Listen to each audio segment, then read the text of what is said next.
윌리엄 카퍼라는 그 영국 문학사에서 고전 문학가로 손꼽히는 인물이 있습니다. 그는 젊은 시절에 변호사로서 승승장구하다가 스트레스를 받아서 그만 쓰러지고 말았습니다. 출세 가도를 달리던 그의 인생은 그 순간부터 망가지기 시작했고, 게다가 정신착란 증세까지 일어나 정상적인 생활을 유지할 수가 없었습니다. 그러자 그는 자신의 더럽고 추한 인생을 자학하기 시작했고, 급기야는 자살 시도까지 했습니다. 그러던 중에 그러한 그를 안타깝게 바라보던 친구들이 카우퍼를 교회로 인도해서 복음을 통한 회복을 위해서 그를 도와주었습니다. 어느 날 그는 스가랴 13장 말씀을 듣다가 자기의 모든 더러움과 그리고 죄가 맑게 씻겨져 나가는 은혜를 체험합니다. 특히 스가랴 13장 1절에 그날의 죄와 더러움을 씻는 셈이 다윗의 족속과 예루살렘 주민을 향해 열리리라는 부분에서 자기의 더러움을 씻는 회복의 샘물이 예수 그리스도가 흘린 십자가 보혈임을 깨닫게 되었습니다. 그래서 그는 그 변화됨과 회복을 찬송으로 기록했습니다. 그게 바로 우리가 아까 불렀던 애창곡 258장 샘물과 같은 보혈의 찬양입니다. 그 어떤 더러움과 어떤 질병과 어떤 괴로움과 상처도 주님의 십자가에 흘려졌던 그 샘물에 씻기만 하면 정하게 될 수 있다는 이 찬양을 우리는 불렀습니다. 이 찬양 중에 우리 1, 2절만 한번 다시 생각하면서 258장 1, 2절을 한번 하나님 앞에 드리도록 하겠습니다. 샘물 같은 보혈은 주님의 피로다. 1절, 2절만 다시 말씀 생각하면서 우리 한번 부르도록 하겠습니다. 아까 불렀던 거하고 좀 의미가 다를 겁니다. 내 모든 것들을 더러움을 씻을 수 있는 것은 주님밖에 없습니다. 샘물과 같은 보혈을 주님의 피로다. 보혈의 죄를 씻으면 정하게 되겠네.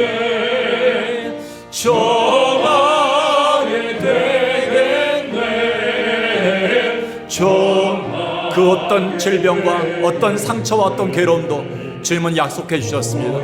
보혈에 씻으면 된다. 오늘 말씀과 기도로 주의 보혈을 흘려주십니다.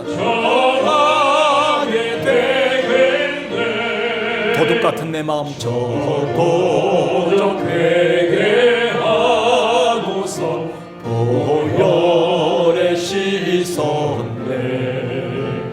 저 도적 같은 죄 씻기 원하네.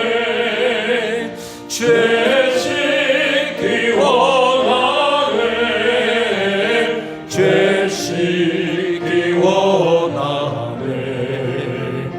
죄오적 같은 이 몸도 죄 씻기 원하네. 아멘. 이렇게 우리 인간의 진정한 회복은 우리를 만드신 창조주만이 하실 수 있는 능력이며 은혜입니다. 어느 인간 누구도 그 어떤 방법으로도 일그러지고 깨진 지금의 인류를 회복할 수 없었습니다. 그 회복의 중심은 언제나 예수 그리스도와 복음이었습니다. 그래서 사도행전 4장 12절에서 이렇게 당당하게 외칩니다. 다른 이로서는 구원을 받을 수가 없나니 천하 사람 중에 구원을 받을 만한 다른 이름을 우리에게 주신 일이 없습니다. 우리 가정에 일어나는 문제, 내 안에 갈등, 찢어진 이 갈기 같은 마음, 누가 이것을 싸매고 회복할 수가 있는가? 하나님의 귀한 신앙의 선배들은 외쳤습니다. 다른 이로서는 이 문제를 해결할 수 없다. 오직 나를 만드신 하나님 예수 그리스도만이 나에게 보혈을 흘려서 고칠 수가 있다. 진리 이 말씀을 선포했습니다. 우리가 알다시피 지금의 현대인들은 다 지쳐 있습니다. 인생의 수고와 무거운 짐을 진 삶이 벅찬 공고한 세대입니다.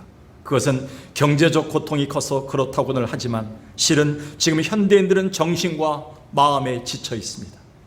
이 시대를 사는 현대인들의 공통적인 바람이 있다면 회복입니다.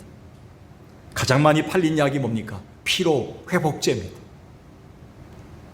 그래서 앞서 말했듯이 회복의 주체인 예수 그리스도를 믿고 있는 우리는 그 누구보다도 이 세상에 먼저 회복을 말하고 그리고 회복을 보여줘야 될 때를 살고 있습니다. 그렇다고 우리가 사거리에 나가서 예수 천당 불신 지역을 외치라는 것이 아니라 그동안 코로나 팬데믹으로 인해 많이 무너져 내린 우리가 이런 세대를 보면서 이제는 우리가 어떻게 다시 일어서고 어떻게 다시 회복되는가를 이 세상과 우리 주변에 분명히 보여줘야 할 때입니다.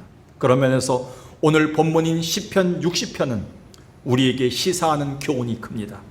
시편 기자인 다윗은 누구보다도 전쟁 영웅의 1인자로서 주변국들 중에 승승장구했습니다. 그가 전쟁에 나갈 때마다 하나님이 약속하신 영토들, 약속의 땅을 하나씩 하나씩 밟아나갔습니다. 정확하게는 모든 전쟁에 능하신 하나님이 다윗과 함께 하심으로 그가 그런 승리의 은혜를 누린 것입니다. 근데 이게 웬일일까요? 오늘 시편 60편을 시작하면서 거기에 달린 해설의 지문을 보니까 다윗이 전쟁에 승리하고 예루살렘으로 돌아오던 중에 그 틈새를 노렸던 에돔 족속이 유다 왕국의 남부 지역을 기습해서 백성들을 약탈하고 유린해 간 겁니다. 이 소식을 들은 다윗은 급히 군사를 이끌고 사해 영곡으로 갔습니다. 오늘 성경에는 소돔 골짜기로 갑니다. 소돔 골짜기. 처음에는 참패를 맛봅니다. 이건 승리에 익숙했던 다윗에겐 정말 뼈아픈 일이었습니다. 그는 이 실패를 통해 영적 깨달음을 얻게 되는데, 즉 이후에 하나님의 힘으로, 오직 하나님의 힘으로 승리를 다시 되찾아오면서 다윗은 그제서야 하나님만이 주시는 참 회복, 진정한 회복이 무엇인지를 깨닫기 시작합니다. 그는 다윗의 위대함은 전쟁에서 승리했던 횟수가 아니라 그는 실패해서 하나님이 주시는 힘으로 회복의 힘이 얼마나 큰 것인가, 하나님의 참 회복을 우리에게 보여준 것이 그는 위대한 사람이 된 것입니다. 시편 60편 오늘 1, 2, 3절에서 다윗은 이렇게 시작합니다. 주께서 하나님이여 주께서 우리를 버려 흩으셨습니다. 주께서 우리를 힘들게 하셨습니다. 주께서 우리를 패하게 하셨습니다. 그래서 3절까지 이어갑니다. 주님께서 우리를 비틀거리게 하셨습니다. 3절도 보여주세요. 주께서 우리에게 어려움을 보여주셨습니다. 그렇다면 어떤 전제가 나올까요? 이 이후에 나와 있는 모든 시편은 다윗이 하나님만이 주께서 다시 하실 수 있습니다라는 고백이 들어가 있는 겁니다. 다윗은 이 시편을 통해서 이 짧은 3절 안에 주님만이 회복의 주체가 되시고 주님만이 이 모든 걸 감싸고 새롭게 보수할 수 있는 분임을 깨닫게 된 것입니다.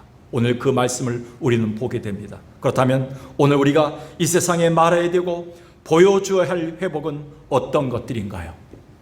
3가지를 우리가 말씀해서 상고하겠습니다. 첫 번째는요, 하나님이 우리를 보수하시는 애입니다. 오늘 제가 교회 오다 보니까 곳곳에 도로가 패이고 또 보도블록이 다시 망가져서 보수하는 사람들이 있더라고요. 요즘 다녀보면 곳곳에 보수하는 것들입니다. 이 하나님이 우리를 다시 보수하시는 은혜를 우리는 받아야 됩니다. 그리고 세상에 보여줘야 됩니다.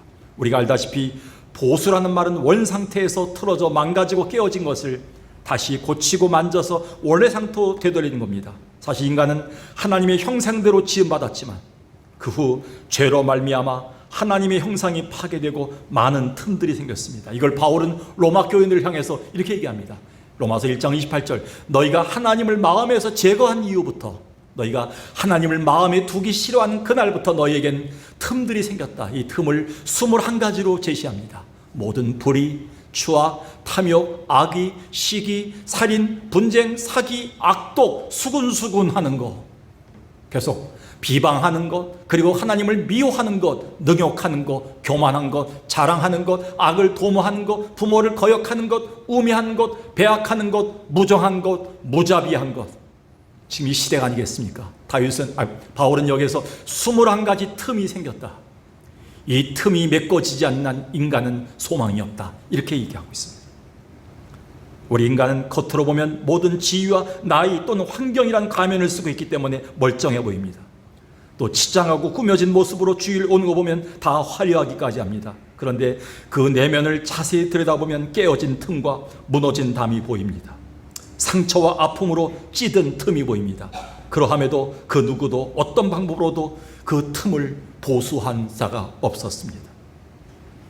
노인과 바다, 무기여 자리거라, 이 등의 작품으로 노벨 문학상을 타서 엄청난 재와 명예를 얻었던 사람이 누굽니까? 그는 어네스트 허밍웨이입니다. 그는 부귀와 명성을 얻었습니다. 그리고 좀 말씀드리기 뭐하지만 아름다운 여성과 4번이나 결혼했습니다. 만족이 없었어요. 근데 4번의 이혼을 하면서 심한 우울증을 앓았습니다.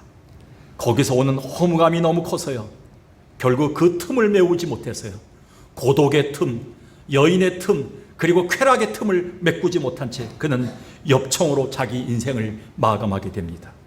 그는 엄청난 재산을 남겼지만 한 푼도 쓰지 못한 채 그는 가고 말았습니다. 그의 마지막 일기장에는 이렇게 기록되어 있습니다. 나는 지금 배터리가 다 떨어졌다. 코드를 꽂지 못해서 불이 들어오지 않은 라디오 진공관처럼 되어버렸다. 너무 고독하다. 너무 공허하다. 이렇게 겉만 화려했던 그의 인생은 깨지고 어그러진 상태 그대로 틈을 메꾸지 못한 채, 수리되지 못한 채 그는 죽고 말았습니다. 이것은 우리 또한 마찬가지입니다. 지금 선진국 대열에 올라선 대한민국 땅에서는 하루에 26명씩 매년 1만 4천 명이 자살을 합니다.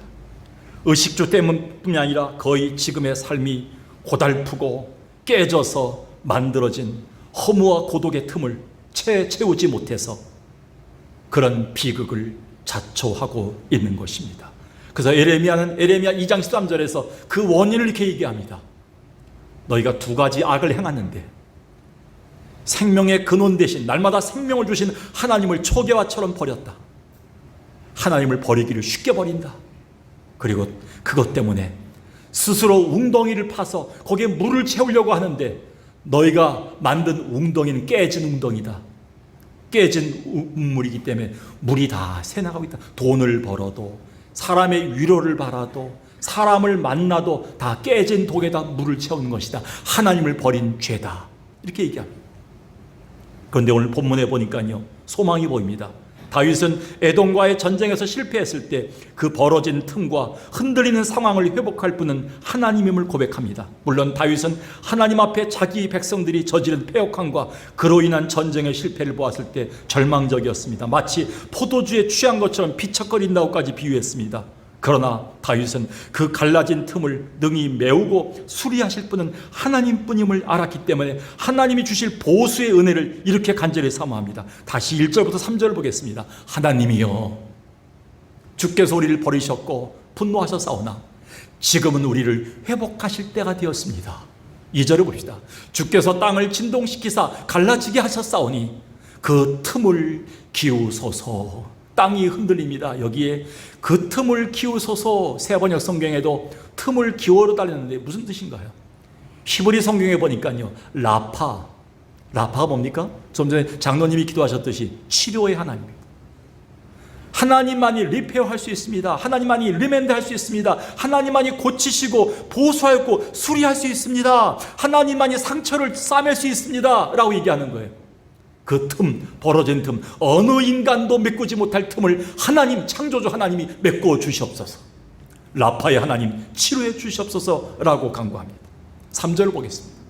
주께서 이 백성들이 포도주를 먹은 것 같이 비쳐거리지 않나니까 주님 우리를 똑바로 걷게 해주세요 라고 기도합니다.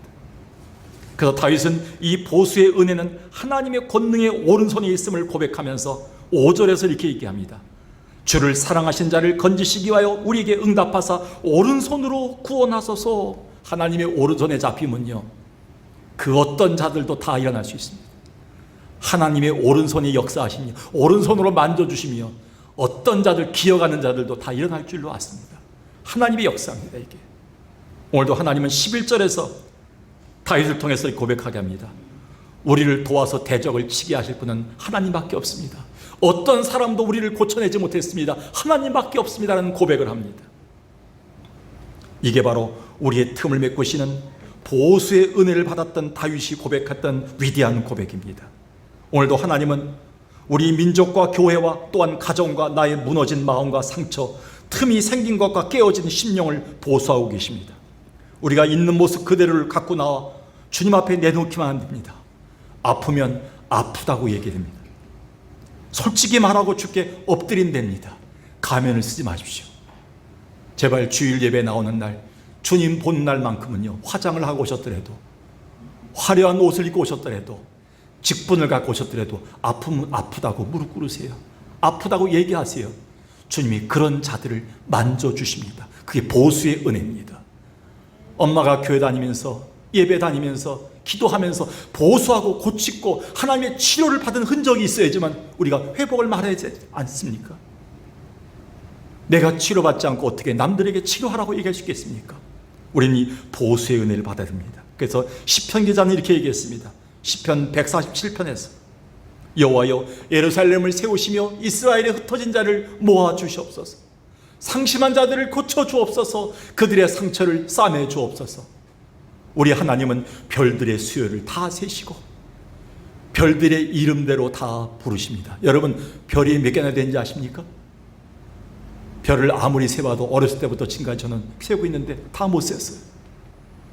아마 4살 때부터가 별을 셌던 것 같아요. 강원도 홍천 땅에서 보니까 별이 많이 보여요. 군대 가서도 외로울 때 보초 쓰면서 별을 봤는데 별의 숫자를 다 못 셌어요. 지금까지도 못 셌어요. 그리고 별의 이름을 다 몰라요. 근데 우리 하나님은 별들을 다 세시고 별들의 이름까지 다 알고 계시다면, 그리고 별들을 하나하나씩 불러서 그 별들을 다 치유하고 계시다면 여러분도 고쳐줄 줄로 믿습니다. 하나님은 보수하시는 하나님이세요. 그 어떤 자들도, 어떤 상처도, 어떤 고통도 하나님 앞에 나와 아프다고 얘기하면 하나님이 보수하신 은혜를 주시는 것이죠. 아무쪼록 우리가 하나님의 보수하신 은혜를 입어서 그 회복을 보여주는 자 되기를 주의 이름으로 간절히 축원합니다. 두 번째는요, 다시 일어서서 승리의 깃발을 흔드는 것입니다.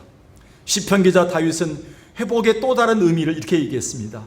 우리의 무너짐과 상처에서 다시 일어나 승리의 깃발을 흔드는 것이다. 끝까지 주를 의지했던 자가 받을 선물이 뭡니까? 4절을 보겠습니다. 주를 경외하는 자에게 주님이 깃발을 주시고 진리를 위해 달게 하셨나이다. 이 성경학자들은 그 앞에 깃발을 주셨다는 말은 회복해 주시고, 뒤에 깃발을 달게 하셨다는 것은 승리를 주셨다, 이런 말로 해석하고 있습니다. 이렇게 실패와 깨어짐 속에서 그러함에도 주를 경외하는 자에게 주시는 선물이 바로 주님의 깃발, 배너입니다. 배너.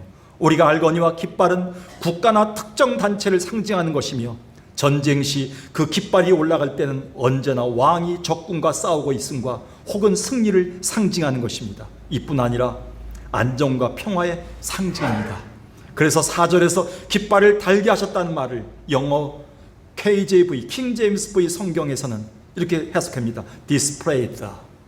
하나님이 그 깃발을 쫙 펴서 보여주셨다, 전시해 주셨다. 여러분, 전시장에 가면 디스플레이 하지 않습니까? 또 명품장에 가면 사진 않지만 디스플레이한 걸 다 보게 됩니다.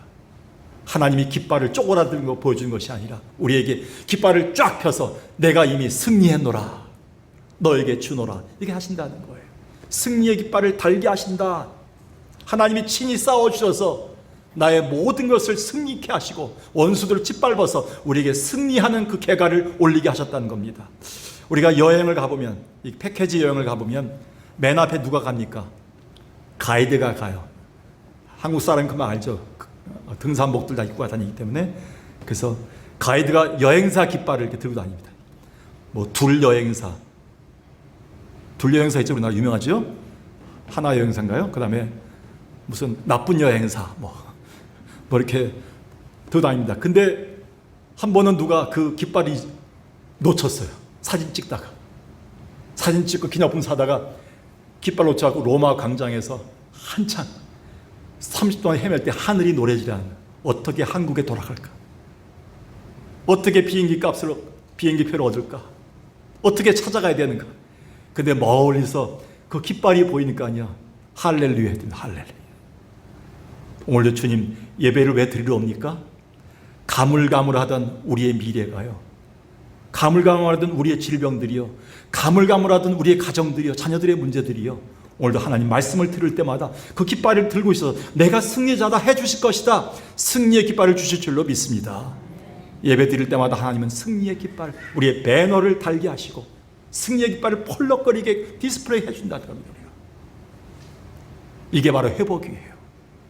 엄마가 교회 갈 때는 깃발이 있는 건가 없는 건가 쪼그라든 거 했는데 갔다 오니까 여호와 니시의 깃발이 펄럭거린 거예요. 아니나 다를까 출애굽기 17장에 보면 모세가 아말렉과의 전쟁에서 승리한 후에 이렇게 기념합니다. 출애굽기 17장입니다. 모세가 단을 쌓고 예배드립니다. 그 이름을 뭐라 했습니까? 여호와 니시라 하라. 이르되 여호와께서 맹세하기를 여호와가 아말렉과 더불어 대대로 싸우리라 하셨다 하였더라. 여호와 니시가 뭡니까? 승리한 장소를 여호와 니시라고 기념했는데 그것은 여호와는 나의 깃발이라는 뜻으로 모든 전쟁에서 하나님이 친히 싸워서 승리했다는 뜻입니다. 그래서 다윗은 시편 20편에서도 이런 하나님의 승리가 담긴 은혜를 이렇게 고백했습니다. 시편 20편 보겠습니다. 우리가 너의 승리로 말미암아 개가를 부르며 우리 하나님의 이름으로 우리의 깃발을 세우리니 여호와께서 내 모든 기도를 이루어 주시기를 원하노라. 다윗이 고백할 때 너의 승리로 말미암아 개가를 부르겠다. 우리 하나님의 이름으로 우리가 깃발을 세우겠다. 여러분, 예배 시간은 깃발 세우는 시간이에요. 찬양 시간은 깃발 세우는 시간이에요. 기도 시간은 깃발 세우는 시간이에요. 무너졌던 깃발을요. 하나님 그 능력을 주신 것입니다. 그런 의미에서 지난주일 설교가 다시 생각나네요. 지난주일 설교에서 제가 어떤 예화를 드렸습니까? 영국 왕이 거주하는 런던의 버킹엄 궁전의 지붕 개양대에는 왕이 근무하는 동안에는 언제나 왕을 상징하는 로열 스탠드 기가 걸려 있습니다. 그래서 그곳을 방문하는 사람들이 가장 먼저 하는 일이 뭔지 아십니까? 특히 영국 사람들은 그 궁전을 방문할 때마다 궁전 꼭대기에 깃발이 펄럭이고 있는가를 늘 확인합니다. 왜? 그 깃발이 펄럭이고 있으면 왕이 무사하다는 거예요. 왕이 우리에게 평화와 안정을 주고 있다는 표시예요. 왕이 건재하다는 거예요. 근데 깃발이 내려갔다든지 할 땐 기도합니다. 왕의 건재를 위해서. 그리고 유고가 생겼다, 아프지 않은가, 전부 다 기도하기 시작합니다. 그래서요, 그것을 방문하는 사람들이 가장 먼저 하는 것은 왕의 권위와 존재를 상징하는 그 깃발을 살핍니다. 여러분, 예배당에 왔다 가면서 자녀들이 무엇을 살피겠습니까? 우리 아버지가, 우리 어머니가 다녔던 교회에서 승리의 깃발을 달고 오는가를 보고 있습니다. 우리 주변 사람들이 교회는 다니지 않아도요, 우리에게 그 깃발이 펄럭인가를 보고 있습니다. 우리는 그 깃발을 보여줄 때가 된 것 같습니다. 그런데 안타깝게도요, 오늘날의 교회와 성도들 중엔 주님의 깃발이 잘 보이지 않는 자들이 있습니다. 깃발이 있어도 펄럭거리지 않는 자들이 있어요. 그것은 아직 회복의 은혜를 누리지 못했다는 증거입니다. 아무쪼록 다시 회복해야 됩니다. 우리가 다시 일어나 승리의 깃발을 흔들어 회복을 보여주는 자 되길 주의 이름으로 간절히 축원합니다. 마지막 세 번째는요, 앞으로 주실 최후의 승리를 확신하는 삶을 말합니다. 뭐니 해도 우리 그리스도인들에게 있어서 진정한 회복이란 앞으로 주실 최후의 승리를 확신하며 사는 삶입니다. 물론 어제 주셨던 승리, 오늘 주신 승리, 이건 믿지 않는 자들도 그 앞엔 당장 눈앞에 보이면 기뻐해요. 그런데 우리 그리스도인들이 저력이 어디서 나타납니까? 지금 당장 받지 못해도 내가 기도하는 것을 앞으로 주실 것에 대한 승리를 확신하며 사는 것, 그게 진짜 회복이에요. 그것 때문에 당장은 그들 신앙으로 인해 핍박이 오고 죽음에 이르렀고 쫓기는 신세가 되었어도 청교도들은 꼿꼿이 신앙의 절개와 믿음을 지켰습니다. 과거 신대륙의 청교도들이 처음 발을 디뎠을 때 그들은 농사법도 몰랐어요. 싸우는 법도 몰랐어요. 정착하는 것조차 몰랐어요. 근데 그들이 서로 만날 때마다 이렇게 위로하면서 인사했답니다. 그 위로의 말이 뭔지 아십니까? 가장 좋은 것은 아직 오지 않았습니다. 집사님, 권사님, 가장 좋은 것은 아직 오지 않았으니 낙심하지 마세요. 기다리세요. 계속 기도하세요. The best is yet come. 가장 베스트는 오지 않았습니다. 이제 베스트를 주실 분은 하나님이십니다. 이 말로 서로 위로했다는 거예요. 코로나 이후에 우리 석강교회 성도들이 이런 위로가 있으면 좋겠어요. 권사님, 멋져요. 권사님 힘들어도 참고 견뎌야 됩니다. 가장 좋은 거 아직 오지 않았어요. 기다리면 주실 거예요. 이런 말을 해야 됩니다. 코로나 이전에는 혹시 비판하고 서로 판단하고 하는 시간이 더 많았다면 우리는 달라져야 됩니다. 코로나 이후에 우리의 참 신앙을 회복한 우리는요, 서로 칭찬하고 격려하고 저들을 회복하는 시간을 많이 보내야 됩니다. 아직 권사님에게, 아직 목사님에게는 가장 베스트가 오지 않았습니다. 이게 최후에 주실 승리에 대한 신앙에서 오는, 회복의 신앙에서 오는 은혜의 고백들입니다. 그래서 우리의 참 신앙은 참 회복은 현재적인 것보다 미래지향적입니다. 본문에도 보면요, 다윗은 지금의 현실을 말하기보다 미래 주실 승리를 노래합니다. 60장 11절을 보겠습니다. 우리를 도와 대적을 치게 하소서, 사람의 구원은 헛됨이니이다. 여기까지 보면요, 다윗이 절망이에요. 어떤 사람들 다 의지해도 소망이 없는 거예요. 이길 재간이 없는 거예요. 근데 12절에서 사태가 완전히 바뀝니다. 역전이 됩니다. 우리가 하나님을 의지하겠습니다. 용감하게 오늘부터 행동하겠습니다. 용감하게 예배하고 나가겠습니다. 미래형이에요. We shall, we will. 그는 우리의 대적을 밟으실 이십니다. 하나님은 반드시 마귀 사탄을 밟으실 것입니다. 미래를 이미 하나님 앞에 승리를 확신했어요. 우리의 신앙은 미래지향적이에요. 권사님은 힘들어도, 나는 지금 힘들어도 주님의 승리를 주실 것입니다. 근데 다윗은 이런 절망감 속에서도 자기의 정체성을 확인했기 때문에 생겼던 신앙입니다. 다윗은 3절, 4절, 5절에서요, 이렇게 자기를 이렇게 지칭합니다. 주께서 주의 백성에게, 이렇게 나옵니다. 주의 백성에게. 그리고 4절에 보니까 주를 경외하는 자들에게, 그리고 마지막 5절에 보니까 주의 사랑하는 자를 건지시고. 우리가 어떤 어려운 상황에서도요, 하나님을 예배하고 있다면, 어떤 어려운 상황에서도 하나님이 나를 사랑하고 있다면, 어떤 어려운 상황 속에서도 내가 하나님의 자녀라면 반드시 하나님이 최후 승리를 주실 것이다, 이 확신이 있었다는 거예요. 여러분, 하나님의 자녀십니까? 여러분, 하나님의 백성입니까? 오늘도 어려워도 하나님께 예배드리러 온 자들입니까? 그렇다면 이 약속이 이루어지는 거예요. 앞으로 주실 하나님의 역사를 이루는 거예요. 그래서 9절에 보니까요, 다윗은 이 시편을 쓰다가 이렇게 자문자답합니다. 그러면 내 문제를 누가 해결할까? 누가 이 에돔의 문제를 해결할까? 누가 내 자식의 문제를 해결할까? 누가 우리 가정의 문제를 해결할까라고 자기는 자문합니다. 누가 나를 이끌어 견고한 성에 들어가며 누가 나의 에돔의 문제를 해결할까? 그런데 12절에서 반전이 있는 거예요. 한번 다 읽어볼까요? 시작. 우리가 하나님을 의지하고 용감하게 행하리니 그는 우리의 대적을 밟으실 이심이로다. 오늘도 여러분 예배당에 들어올 때 누가 이 내 문제를 해결할까? 누가 이 질병을 해결할까? 누가 자식의 이 무거움을 해결할까? 누가 우리 가정에 열리지 않는 것을 해결할까? 반신반의하면서 예배 드릴 수 있어요. 근데 우리는 예배를 마치고 나갈 때 하나님이 해 주실 것이다, 장차 우리에게 주실 최후의 승리를 확신하고 가는 발걸음이 되어야 된다는 거예요. 이게 참 회복입니다. 그런데요, 더 놀라운 게 있어요. 다윗이 이렇게 고백하고 갔는데 이 일이 이루어졌을까요? 역사서인 사무엘서를 보니까요, 사무엘하 8장 13절에 보니까요, 이 문제, 다윗이 고민했던 이 문제가 진짜 이루어졌어요. 최후 승리는 다윗이 누렸어요. 사무엘하 8장 13절에 이 내용이 기록되어 있어요. 다윗이 소금 골짜기 염곡에서 에돔 사람 18,000명을 쳐 죽이고 돌아와서 뭘 얻었어요? 다시 명성을 떨쳤어요. 하나님의 왕, 하나님의 자녀임을 다시 회복했어요. 역사는 최후의 승리까지 기록해주고 있습니다. 오늘도 여러분 여기서 최후의 승리를 확신하고 아멘하고 가면 여러분 자녀들이 이 승리를 확인할 거예요. 여러분 돌아가신 다음에도 확인할 거예요. 우리 어머니가 기도했던 거, 우리 아버지가 기도했던 게, 우리 목사님이, 전대 목사님이 기도했던 게 지금 이루어졌구나 우리 가운데. 할렐루야. 이거를 누리고 사는 게 자녀들의 삶이에요. 그럴 때는 교회 나오라고 하지 않아도요, 다음 세대들이 교회를 찾게 되는 거예요. 지금은 코로나 이후에 다음 세대들이 다 사라졌어요. 코로나의 영향도 있겠지만 교회 세대인 우리의 영향도 많아요. 우리가 보여주지 않고요, 직접 우리가 보수된 은혜를 저들에게 나타내지 못했어요. 말로만 믿었어요. 이제는 우리는 하나님 앞에서 우리가 보수되고 승리의 깃발을 달고 다니고, 그리고 앞으로 주실 최후의 승리를 확신하고 나가는 이 신앙을 우리는 보여줘야 돼요. 그리고 말해야 됩니다. 오늘 말씀을 정리합니다. 오늘 사는 현대인들은 모두 지쳐 있습니다.